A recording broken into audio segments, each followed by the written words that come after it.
de frontières, on veut que les gens entrent, mais il faut qu'ils reviennent. Mais il faut qu'ils entrent sur le territoire légalement. Et puis, permettez-moi de dire toute ma gratitude à l'égard de Suzy et de Chris, quel travail extraordinaire vous avez fait. Suzy, Chris, venez tous les deux. Suzy aime rester en coulisses.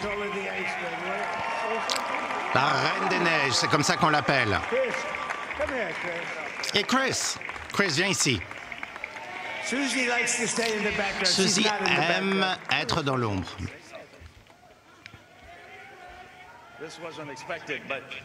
Ça, je ne m'y attendais pas. Mais je tiens à remercier évidemment le président Trump pour ce voyage. C'est extraordinaire. Ça a été un candidat extraordinaire. Et ça va être un 47e président tout aussi extraordinaire. Et cette équipe, c'est vraiment la meilleure équipe possible. Et Suzy Wiles, ma boss, est la meilleure. Merci et merci à Suzy. Elle est timide. Il n'y a aucune raison d'être timide, Suzy. Enfin, Suzy. Bon. Ils sont extraordinaires. Il n'y a que des gens formidables à cette tribune. Que des gens très spéciaux. Qui? Ah, effectivement, nous avons une nouvelle star, Ilan.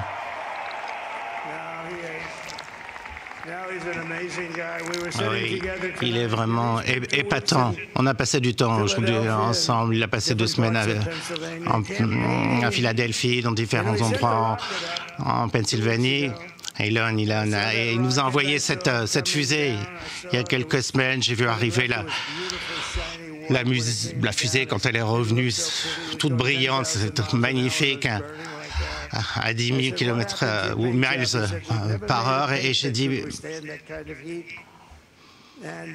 qu'est-ce qui s'est passé avec la peinture, une peinture qui résiste à des températures extraordinaires. Et à la télé, ça paraît petit, mais je peux vous dire que c'est grand, on la voit redescendre, on voit ce feu qui s'allume, qui brûle.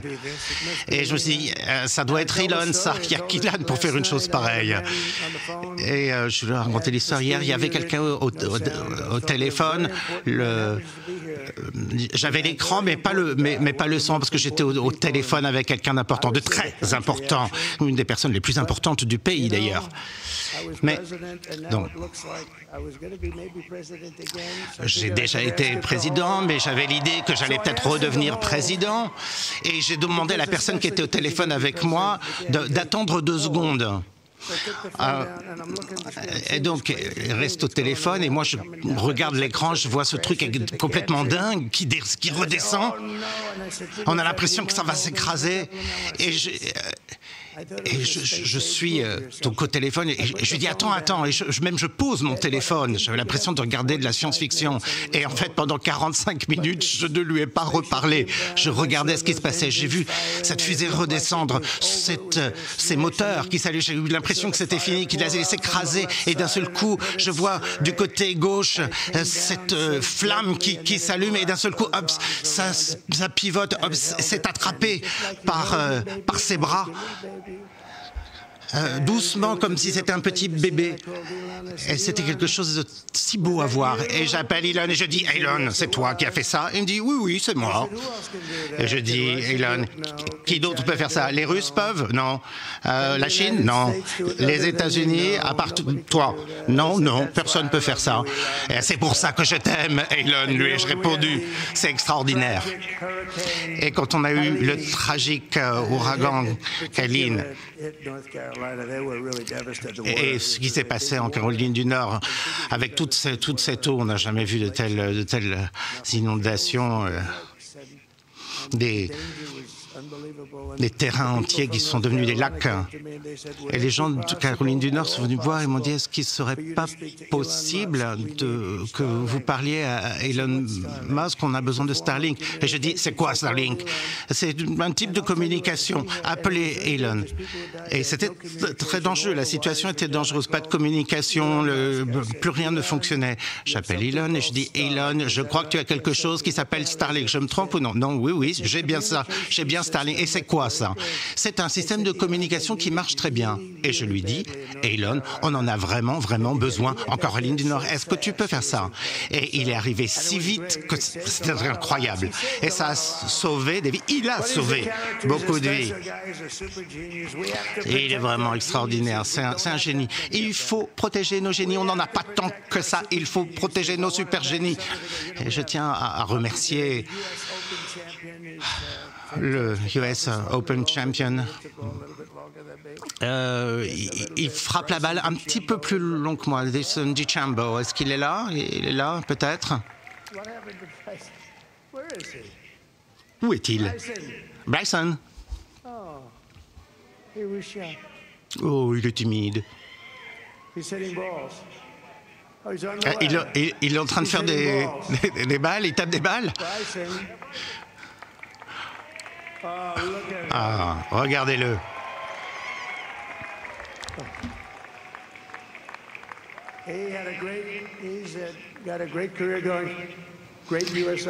Extraordinaire carrière, le US Open, résultat extraordinaire, bravo. Et puis nous avons également Dana White qui a fait un travail remarquable. C'est quelqu'un qui a des nerfs d'acier. Dana a lancé l'UFC, est venu me voir et m'a dit, parce que personne ne voulait travailler avec lui, parce que j'en disais, c'est un sport trop violent. Et moi, j'ai été voir ça, je dis, oh là là, j'ai jamais vu un sport aussi violent que ça. Mais ça a commencé à me plaire. Lui adore ça. Et dans le sport, on n'a jamais vu une success story de ce type. Il est tellement motivé. Et ces combattants, ces boxeurs sont tellement motivés. On n'a jamais vu une telle success story. Et j'aurais bien aimé qu'ils disent quelques mots parce que les gens adorent l'écouter parler.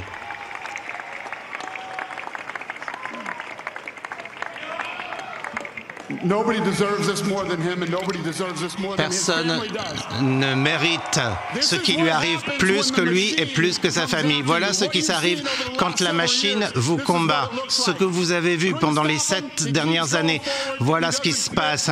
Il n'arrête jamais, il n'abandonne jamais. J'ai jamais rencontré quelqu'un de plus courageux que lui. Sa famille est extraordinaire. Il a totalement mérité, et sa famille aussi, ce qui lui arrive. Je remercie tout le monde, Aiden Ross, Theo Vaughn et également Joe Rogan, le très puissant Joe Rogan. Et merci aux États-Unis, merci à tous. Passez une bonne soirée.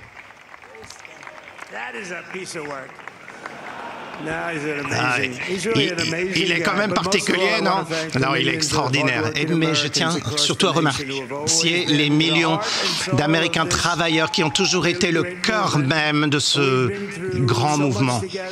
Nous avons vécu tant de choses ensemble et aujourd'hui, vous avez montré ce dont vous étiez capable pour cette victoire, une victoire vraiment incomparable. C'est vraiment quelque chose de tout à fait spécial et nous allons vous en remercier, nous allons faire un travail exceptionnel. Nous allons améliorer la situation économique très vite, de toutes les façons possibles, de toutes les façons imaginables. Et on se souviendra toujours de ce jour comme du jour où les Américains ont repris le contrôle de leur pays.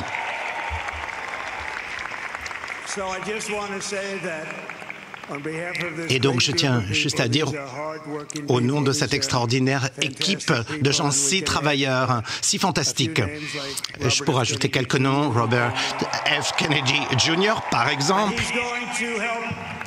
et il va nous aider à rendre sa santé aux États-Unis.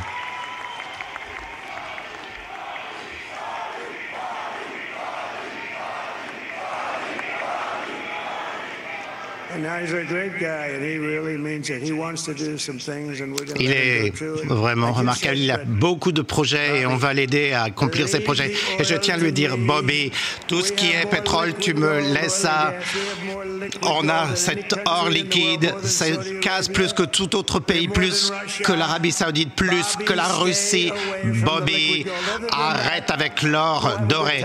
Mais autrement, Bobby, fais tout ce qui te plaît. On va diminuer la dette, rembourser la dette, baisser les impôts. On va faire des choses que personne d'autre n'a fait.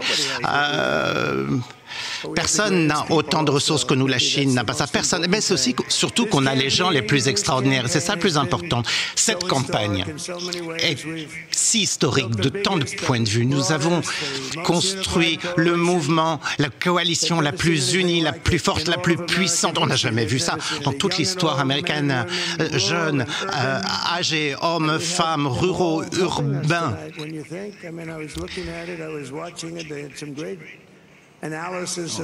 Et j'ai écouté les journalistes, leurs commentaires. On n'a jamais vu ça. C'est ce que disent les journalistes. Les syndicats, les Afro-Américains, les Arabes-Américains, les Hispaniques, les Asiatiques, tout le monde. On a eu tout le monde et c'est magnifique. Un réalignement historique, l'unité de citoyens de tous horizons autour du cœur de notre pays qui est le bon sens. Des frontières sûres, la sécurité dans nos vies quotidiennes, une bonne éducation, une armée puissante sans nécessité de l'utiliser. Pendant 4 ans, je vous rappelle qu'on n'a pas eu de guerre, sauf qu'on avait vaincu Daesh à une vitesse incroyable. Et moi, j'avais promis qu'on ne lancerait pas de nouvelles guerres et on ne l'a pas fait. Ce sera également une victoire pour la liberté et la paix. Et ensemble, on va accomplir l'avenir le plus extraordinaire pour notre pays. Et hier, je me suis rendu compte que j'allais jamais refaire de meeting. Je crois que on en a fait 900. Imaginez, 900 quelque chose. En tout cas, énormément de meetings. Et c'était un peu triste de penser qu'on allait plus jamais faire ça. Tout le monde disait « Ah, c'est notre dernier meeting ». Mais là, on va faire quelque chose de bien plus important que les meetings. Les meetings servaient à faire en sorte que nous puissions être en position de faire tout ce que nous allons faire pour notre pays, améliorer notre pays, le mettre dans un état, en meilleur état qu'il n'a jamais été. Et peut-être que les gens me diront que Dieu a épargné ma vie pour une bonne raison. Et que cette bonne raison, c'était de sauver notre pays et de restaurer la grandeur des États-Unis. Et maintenant, nous allons accomplir cette mission ensemble. Nous allons accomplir cette mission. La tâche qui s'annonce ne sera pas simple, mais je vais mettre toute mon énergie, toute ma combativité, toute mon âme à cette tâche que vous m'avez confiée, une tâche extraordinaire. Il n'y a pas d'autre job plus extraordinaire que celui-ci. C'est le métier le plus important du monde. Comme je l'ai fait lors de mon premier mandat, un très beau premier mandat. Je vais gouverner avec un principe très simple. Quand on fait une promesse, on tient sa promesse. Rien ne pourra m'empêcher de tenir mes promesses, rendre l'Amérique sûre, prospère. Et je vais demander à tous les Américains de se joindre à moi dans cette tâche. Il est temps de mettre nos divisions de ces dernières années derrière nous, de nous unir. Il faut essayer, il faut essayer. C'est le succès qui va nous unir. Je le sais, je l'ai vu lors de mon premier mandat, lorsque il y a eu tous ces succès économiques, les gens ont commencer à s'unir. C'est le succès qui va nous unir et nous allons commencer par mettre l'Amérique au premier plan. Il faut que pendant un certain temps, au moins, l'Amérique soit la seule priorité. Parce qu'il faut rendre sa grandeur à l'Amérique pour tous les Américains. Et donc, je tenais juste à vous dire à quel point c'est un grand honneur pour moi. Vous remercier, je ne vous laisserai pas tomber. L'Amérique sera plus grande, plus audacieuse, plus sûre, plus prospère qu'elle ne l'a jamais été. Que Dieu vous bénisse et que Dieu bénisse les États-Unis. Merci beaucoup. Merci beaucoup.